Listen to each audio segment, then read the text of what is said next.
রাধে রাধে। সবাই কেমন আছো? আজ তোমাদের সাথে শেয়ার করব একাদশী ব্রত কিভাবে পালন করবে আর একাদশীর দিন কি কি খাওয়া যেতে পারে। তো দেখো বন্ধুরা, আজকের দিনে সকাল সকাল উঠে পড়তে হবে, তারপর ঘর দোর পরিষ্কার করে নেবে। আর হ্যাঁ, আজকের দিনে গঙ্গা স্নান করা খুব ভালো। যদি গঙ্গা স্নান না করতে পারো তবে স্নানের জলে গঙ্গা জল মিশিয়ে স্নান করতে পারো। স্নান করার সময় গঙ্গা গঙ্গা গঙ্গা 3 বার বলে স্নান করবে। একাদশী ব্রত যেমন ঠিক করে করা দরকার, তেমনই ব্রতের পালনটাও ঠিক করে করা দরকার।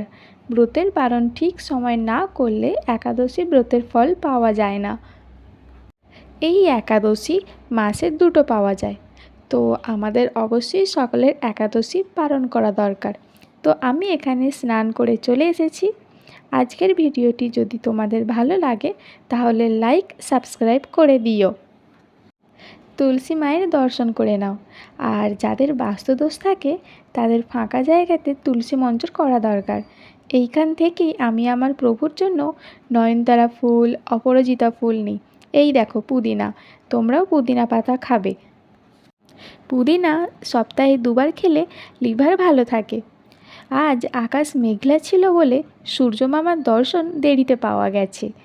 আমি সূর্য দেবতাকে জল অর্ঘ্য করছি। আর হ্যাঁ, সূর্য দেবতাকে জল অর্ঘ্য করার জন্যে জল আর একটা লাল ফুল লাগে। তো জল অর্ঘ্য দেওয়ার সময় একটা জিনিস খেয়াল রাখবে, যেন ওই জল পায়ে এসে না পড়ে। তোমরা যদি আমার বাগান দেখতে চাও তো বলো, আমি তোমাদের দেখাবো। যারা একাদশী ব্রত নতুন করে শুরু করতে চাও কিন্তু কিভাবে করবে সেটা বুঝতে পারছো না, তো দেখো বন্ধুরা, একাদশীর আগের দিন থেকে নিরামিষ খেতে হবে একাদশীর পরের দিন অবধি। এবার বলি একাদশীর দিন কিভাবে শুরু করবে। তো দেখো বন্ধুরা, একাদশীর দিন আমাদের ব্রহ্ম মুহূর্তে উঠে পড়া দরকার।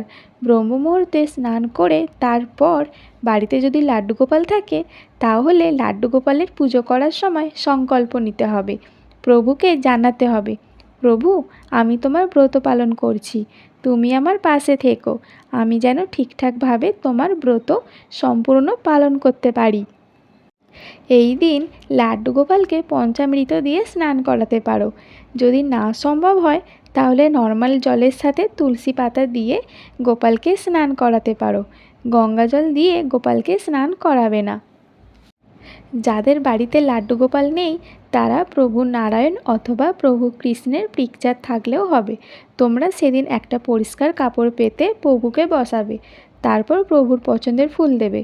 পারলে এই দিন তুলসী পাতার মালা করে দেবে। প্রভু আমার তুলসী পাতাতেই খুশি। আমাদের প্রভু অল্পতেই খুশি হয়ে যায়। একাদশীর দিন কিন্তু তুলসী গাছ থেকে তুলসী পাতা তুলবে না। এই দিন তুলসী গাছের গোড়ায় জল দিতে পারো। তুলসী গাছে জল দেবার মন্ত্র, তুলসী তুলসী নারায়ণ, তুলসী তুমি বৃন্দাবন, তোমার শিরে ঢালি জল, অন্তিমকালে দিও স্থান। আর হ্যাঁ, একাদশীর পরের দিনে তুলসী পাতা তো তুলতে নেই, আর গাছের গোড়াতেও জল দিতে নেই। তোমরা একাদশীর আগের দিন বেশি করে তুলসী পাতা তুলে রাখবে। এবার বলি একাদশীর দিন কি কি খাওয়া যাবে আর কি কি খাওয়া যাবে না।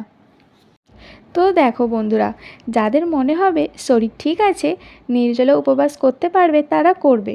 কিন্তু যারা নির্জলা উপবাস করতে পারবে না তারা দুধ, ফল, বাদাম খেতে পারো। কিন্তু যাদের গ্যাসের সমস্যা আছে তারা বাদাম আর আপেলটা খাবে না। এটা আমার ব্যক্তিগত অভিজ্ঞতা থেকে বলছি। আর ভাত, মুড়ি, আটা, ময়দা এইসব কিছু খাওয়া যাবে না। একাদশীর পরের দিন পালন করে তারপর খেতে পারবে। তারপর রাঙা আলু, পেঁপে সেদ্ধ খেতে পারো, খুব ভালো। একাদশীর দিন হরে কৃষ্ণ মহামন্ত্র সারাদিন জপ করো। এই দিনে যত ঠাকুর নাম করবে তার দ্বিগুণ ফল পাবে। এই দিনে প্রভুকে সাদা জাতীয় জিনিস দিয়ে ভোগ নিবেদন করবে। আর সবশেষে হাততালি দিয়ে হরিনাম করতে পারো। আর হ্যাঁ, তোমরা পারলে রোজ গীতা বই পড়ার চেষ্টা করো।